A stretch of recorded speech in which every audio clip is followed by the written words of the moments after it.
Bonjour chers auditeurs. Bienvenue sur votre chaîne. Voici le résumé de la leçon 9 de l'école du sabbat pour le deuxième trimestre de l'année 2025. N'oubliez pas de vous abonner et de cliquer sur l'icône du pouce levé pour soutenir notre mission d'enseignement de la Bible dans le monde entier. Le titre de cette leçon, dans les psaumes partie 2. Le texte à mémoriser se trouve dans le livre des psaumes, chapitre 67, versets 3 et 4. Que les peuples te louent, ô Dieu. Que tous les peuples te louent. Que les nations se réjouissent et chantent de joie. Car tu jugeras les peuples avec justice et tu gouverneras les nations sur la terre. Sélah. À la fin de cette leçon, vous entendrez un chant en lien avec le verset à mémoriser. Chers auditeurs, la leçon de cette semaine continue d'explorer la façon dont les psaumes abordent les thèmes de l'eschatologie ou de la fin des temps, faisant écho au récit biblique plus large du jugement final, de la délivrance et de la restauration. Alors que les prophéties de fin des temps attirent souvent notre attention sur les bêtes et les puissances de l'Apocalypse, les psaumes offrent une réponse émotionnelle et spirituelle riche à ces réalités. Ils traitent de la souffrance, de la justice divine, des conflits cosmiques et de l'espoir humain, en les ancrant dans la louange et la confiance en Dieu. La prophétie, cependant, traite également de questions clés liées au péché et à la souffrance, au jugement, à la lutte entre le bien et le mal, à la nature de la justice et de l'injustice, à la persécution, etc. Les psaumes traitent également de ces questions en profondeur, explorant presque toutes les émotions humaines possibles, du sombre découragement à la joie débridée. Nous voyons Israël se préparer à la bataille contre les forces des ténèbres. Nous lisons des récits de personnes qui se demandent pourquoi Dieu ne s'attaque pas plus directement et immédiatement au mal, une question que nous nous sommes sans doute tous posée. Nous sommes dirigés vers le sanctuaire pour y trouver des réponses, et il y a également des appels répétés au statut de créateur de Dieu. Ne s'agit-il pas là de problèmes et de questions avec lesquels nous nous débattons également dans notre contexte actuel?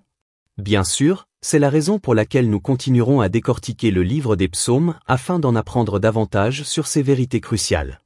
Leçon du dimanche, un secours très présent dans la détresse. Le psaume 46 nous rassure au milieu du chaos. L'imagerie des catastrophes naturelles et des bouleversements cosmiques reflète les scènes apocalyptiques de l'Apocalypse et de 2 Pierre. Pourtant, même lorsque la terre cède, Dieu reste un refuge et une force. L'appel, à se taire et à savoir que je suis Dieu, témoigne de la confiance du croyant, non pas dans les circonstances, mais dans le règne souverain de Dieu. Cela reflète l'espérance, meilleure, de l'épître aux Hébreux, pas seulement de meilleurs sacrifices ou un meilleur sacerdoce, mais un monde meilleur à venir. Le psaume encourage les croyants à tenir bon dans la foi, même si le monde se détériore, en leur rappelant que Dieu sera exalté et qu'il finira par mettre fin au mal. Leçon du lundi, l'espoir dans la tourmente. Une grande partie du langage du livre des psaumes est symbolique, mais lorsqu'il s'agit du langage qui évoque la réinitialisation ultime de notre planète, nous avons peu de raisons de croire qu'il s'agit d'un simple symbole. Le psaume 46 nous rappelle que la terre physique sera profondément affectée par le retour du Christ. Mais ce ne sont pas seulement les rochers et les océans qui seront touchés. Le point culminant de l'histoire de la Terre signifiera l'effondrement des royaumes mondiaux, les misérables systèmes de gouvernement humain qui ont causé tant de souffrances au cours des millénaires. Ce jour passe du confort individuel à l'agitation cosmique et nationale. Le psaume 46 sert à nouveau de toile de fond, soulignant que des systèmes et des royaumes entiers s'effondreront lors du retour du Christ. Jérémie 4 dépeint une terre désolée, en parallèle avec les visions prophétiques de Daniel 7 et de l'Apocalypse, où des mers chaotiques donnent naissance à des empires. La leçon à en tirer donne à réfléchir. Les gouvernements humains échoueront, mais le royaume de Dieu subsistera à jamais. Ce contraste nous rappelle que la citoyenneté dans le royaume éternel de Dieu est notre véritable espoir. Face à l'escalade de l'agitation mondiale, nous sommes invités à faire confiance au contrôle de Dieu sur le grand récit. Leçon du mardi. Sous ses pieds. Le psaume 47 est un chant de triomphe, célébrant la souveraineté de Dieu sur toutes les nations. Il envisage la restauration de la domination du Christ, une domination que Satan a temporairement revendiquée, comme le montre le chapitre 1 de Job. L'image des pieds symbolise la propriété et l'autorité. Une comparaison entre 1 Thessaloniciens 4 versets 13 à 17, la seconde venue du Christ, et Zacharie 14 verset 4, son retour post-millénaire, illustre 2 aspects distincts mais liés du retour du Christ, d'abord pour le sauvetage des saints, puis pour le jugement final et l'établissement de son royaume éternel. Ces vérités nous rappellent que la mort n'est pas la fin, et que les pieds du Christ toucheront à nouveau le mont des Oliviers, rétablissant le règne divin sur la terre. Mercredi, le vin et le sang. Le psaume 75 traite du jugement et de la justice divine. Certains pensent que ce psaume aurait été chanté lors de la destruction miraculeuse de l'armée de Sennachérib dans 2 Chroniques, chapitre 32, une histoire qui semble indiquer la destruction finale des méchants dans Apocalypse 20.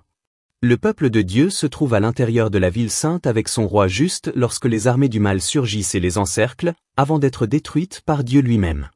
L'une des choses que Dieu corrige dans le jugement est le détournement de pouvoir qui a eu lieu dans notre monde déchu. Les humains déchus ne vivent plus pour les autres ou pour la gloire de Dieu, mais pour eux-mêmes. Aujourd'hui, à bien des égards, nous vivons les conséquences de notre choix de croire qu'il n'y a pas de sens ou de normes morales objectives dans l'univers. Ce jugement corrigera les injustices d'un monde brisé. En reliant le psaume 75 à Apocalypse 14, versets 9 à 12, et à Matthieu 26, versets 26 à 29, la coupe devient une métaphore de la colère ou du salut, en fonction de l'alignement de chacun sur Dieu. Le vin de Babylone contre la coupe du Christ met en évidence la guerre spirituelle pour l'adoration et l'allégeance. Dans un monde qui méprise de plus en plus les absolus moraux, le psaume 75 nous rappelle que la véritable justice viendra de Dieu, et que lui seul peut restaurer ce qui a été brisé par le péché. Jeudi, pour que ton salut soit connu. Des ingénieurs du Massachusetts Institute of Technology ont créé un nouveau revêtement noir qui rend les objets peints presque invisibles. Créé à partir de nanotubes, il est plusieurs fois plus sombre que tout autre matériau noir créé auparavant. Ce nouveau matériau peut absorber 99,995% de la lumière visible. Même la lumière la plus vive ne parvient pas à rendre visibles les objets recouverts de ce revêtement. Le psaume 67 commence par un appel à Dieu pour qu'il fasse resplendir sa face sur nous. Il souligne la vocation missionnaire du peuple de Dieu. Il célèbre les bénédictions de Dieu, non pas comme un privilège à accumuler, mais comme une lumière à partager. Faisant écho au message des 3 anges d'Apocalypse 14, le psaume appelle à ce que les voies de Dieu soient connues de toutes les nations. La leçon critique la complaisance et l'insularité spirituelle, les comparant au revêtement noir absorbant la lumière du Massachusetts Institute of Technology. De nombreux croyants reçoivent la lumière de Dieu mais ne la reflètent pas. L'Église ne doit pas être une élite spirituelle, mais un témoin actif et mondial qui invite les autres à entrer dans le royaume de Dieu. Cette partie de la leçon est un appel clair à l'évangélisation et à la mission mondiale, exhortant l'Église à refléter la gloire de Dieu dans le monde et à préparer les gens au retour du Christ. Vendredi, poursuite de la réflexion. Les réflexions finales relient l'étude de la semaine à la mission pratique et à l'espérance prophétique.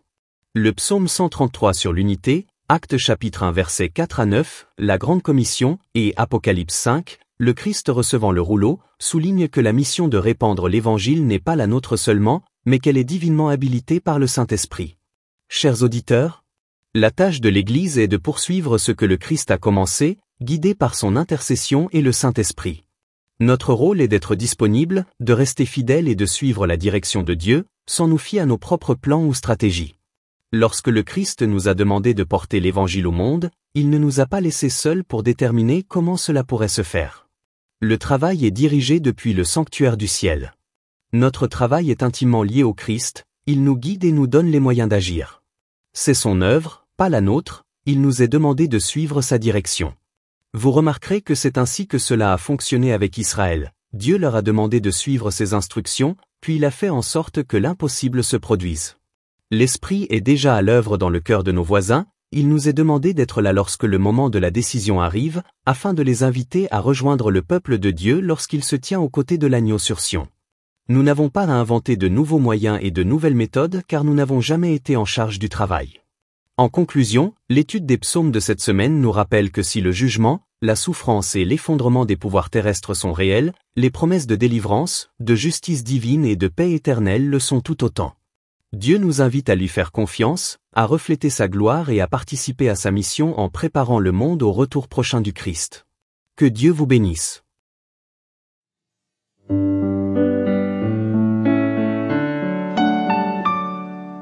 Let the peoples praise you, O God.